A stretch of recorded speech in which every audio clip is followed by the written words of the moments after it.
The 90th anniversary of the Egyptian Arch ambush. I would especially like to welcome the volunteers' family members who are in attendance. Last year, a number of IRGI activists came up with the idea of commemorating this historic event in which 3 IRA volunteers gave their lives. With the 90th anniversary fast approaching, we decided that we would erect a memorial plaque to pay tribute to the fallen volunteers. I would now like to call on Jackie Shields to step forward to unveil the plaque. Jackie is the grandson of volunteer Peter Shields, who bravely took part in the ambush, and as a result of which he lost his life. Could Jackie step forward, please?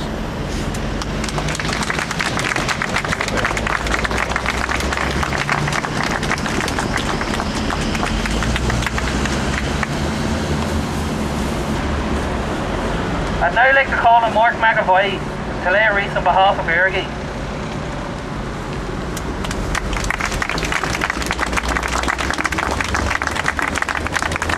If anyone has any other wreaths, could they please lay them? I have a minute's silence in memory of the fallen volunteers.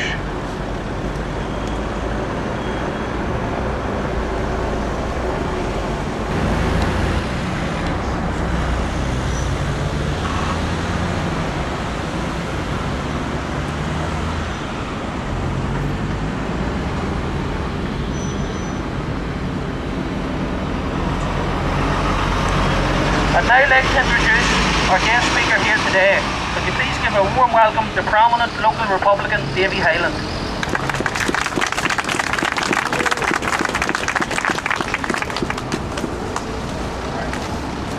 Carja, I'd like to welcome you all to this commemoration of the 90th anniversary of the Egyptian Arch ambush, when 3 IRA volunteers tragically lost their lives.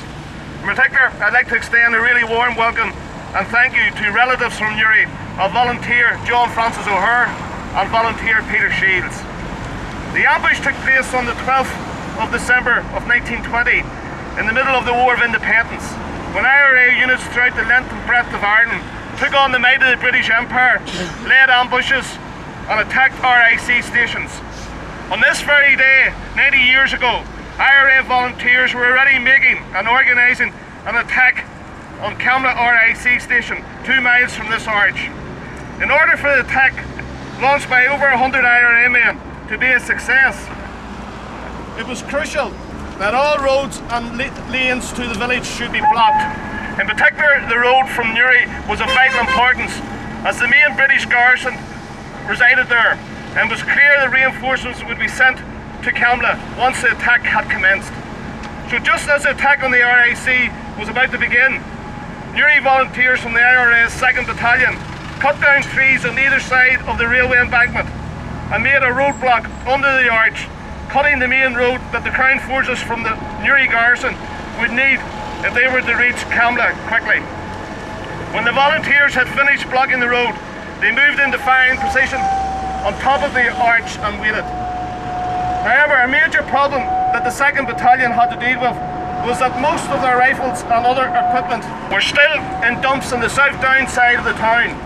As a result of heavy British and RIC searches on all the bridges over the river and canal in the town centre, IRA volunteers had to do with a few revolvers and hand grenades.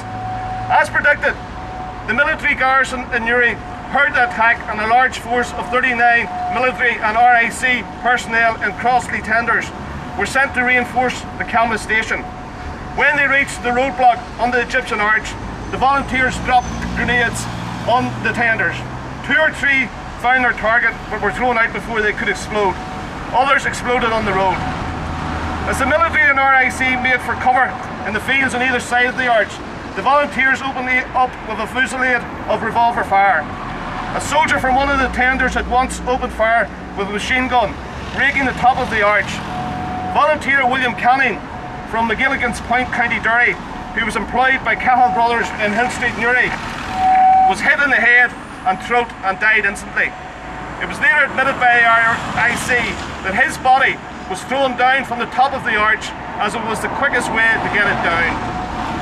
As the volunteers were withdrawing, volunteer John Francis O'Hare from Needham Street, now Patrick Street in Newry, was badly wounded in the leg and was captured by the military. He was taken to a military hospital where he was very badly treated and kept there until the 15th of July 1921. John Francis O'Hare was Vice Commandant, 2nd Battalion, 2nd Brigade, 4th Northern Division. He was a very talented musician and gave many performances throughout the district. A fluent Irish speaker, he was very well read in Irish literature, which enabled him to conduct Gaelic league classes.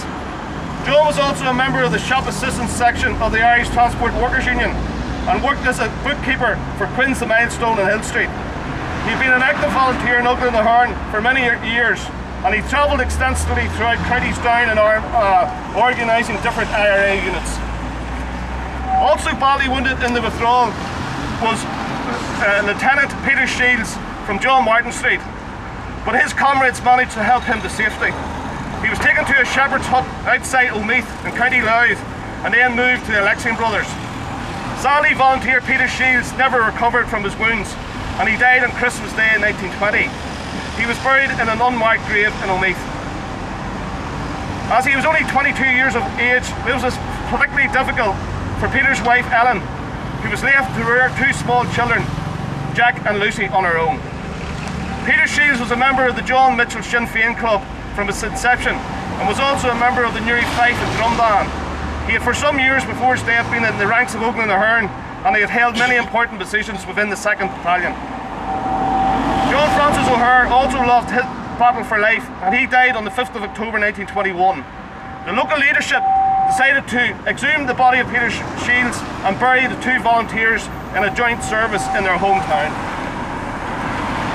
In fact, their funeral, which took place on Sunday the 9th of October 1921, was the largest Republican funeral ever seen in Newry, with up to 20,000 people taking part. The two coffins were draped with a tricolour, and immediately after the service in the cathedral, a procession formed outside.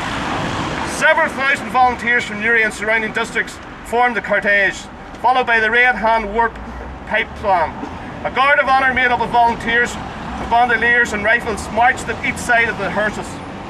A large group of Cumann na mBan, St Coleman's Brass Band, Sinn Féin clubs, representatives of public bodies, boys from the Christian Brothers School, the GAA, the AOH and the INF were also in the procession. At the graveside in St Mary's Cemetery, IRA volunteers fired 3 volleys over each grave and sounded the last post. However, because the funeral was so large that as the last post was being played, the end of the procession was still in Kilmurray Street, with thousands unable to reach the cemetery. It's clear that volunteers O'Hare and Shields were held in great respect by our people. And I believe it's very fitting that today a plaque should be unveiled 90 years later, which recognises their sacrifice, their commitment and their undoubted bravery. What I wonder would volunteers O'Hare and Shields make of contemporary Ireland 90 years on? As staunch Irish Republicans, I doubt if they would be enthusiastic or happy with the current state of play. In the south, due to the greed of the banks, developers and the corrupt government itself, they have had to be rescued by the IMF and EU at a cost of €85 billion. In their latest budget, their response has been once again to target the most vulnerable in society, with massive cuts being imposed on the young, the old, the sick, the unemployed and those living on the minimum wage. Yet the politicians in Leinster House, along with their big business cronies, who were the ones that actually created the crisis, they escape with their own wealth intact, with their bonuses guaranteed, and with their gambling debts paid off by those who played no part in the fiasco. In any proper democracy, those responsible would be put on trial and locked away for their insatiable greed and scandalous waste of the nation's resources.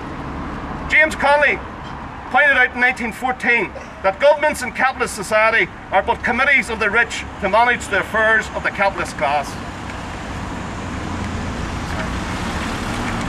Connolly, the great man that he was, also predicted in the same year another obstacle to full Irish independence and unity: partition. He wrote that such a division of the country would be disastrous. It would lead to a carnival of reaction both north and south, would set back the wheels of progress, would destroy the oncoming unity of the Irish labour movement and paralyse all advanced movements whilst it endured.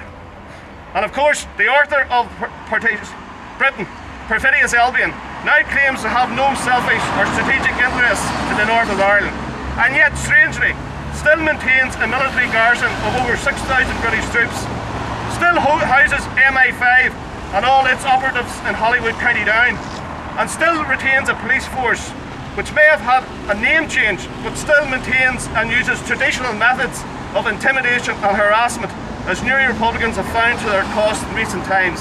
In fact, 2 members of Ergie were stopped this morning and searched by the new police force. Here in the north we also await a slash and burn budget, but one which cannot be agreed on by the parties in the unholy alliance of the DUP and Sinn Féin. Hardly surprising given that their long-term objectives are miles apart. One party pledges absolute loyalty to the British Crown, while the other promises Irish unity in less than 6 years' time. But don't hold your breath on that one.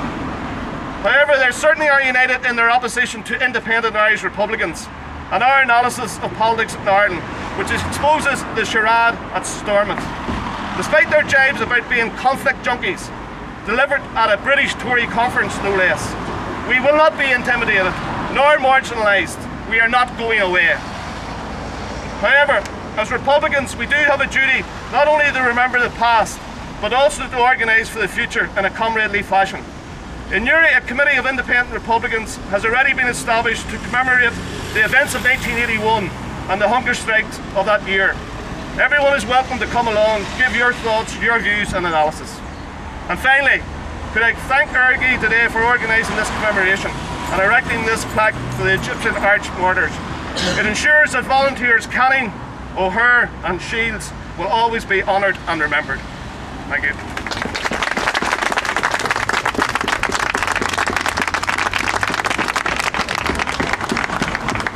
Thank you, Davy. Ergie have become increasingly active in the Newry area over the past year or so.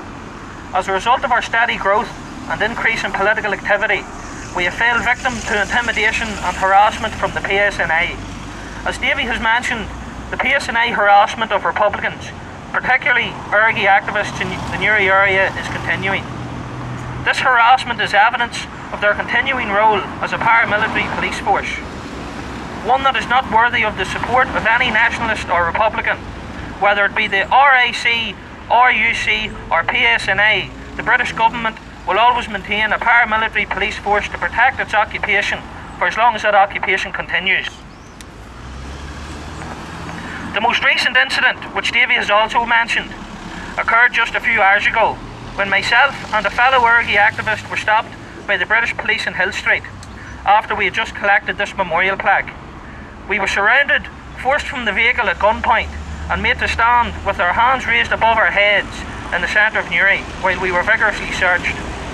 The vehicle we were travelling in was also extensively searched, and the political police attempted to remove the plaque from the car. We strongly objected to this and lifted it from the car ourselves.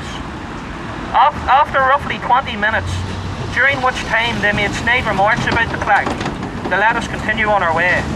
It's ironic that here we are commemorating an event in which the then RAC was one of the targets, and now 90 years on, their predecessors in the PSNI are trying to disrupt us and disrupt our commemorative event. Let us make one thing clear: no amount of petty harassment and intimidation will ever stop Republicans from honouring our Patriot dead, nor will it deter us from our political activities.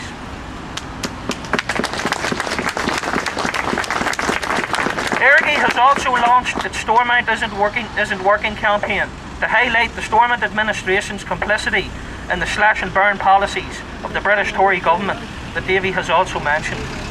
This campaign is to highlight the fact that while the British government is ultimately responsible for the public service cuts, the Stormont administration is unwilling and unable to do anything to resist them. The Stormont administration will eventually be forced to implement British government cuts despite the posturing of the local establishment parties. Questions may be asked, but never answered. How long must we wait for the tides to turn? So many loved ones lost, yet so much left to gain. So go to sleep, little rushing field, hoping and dream of being free.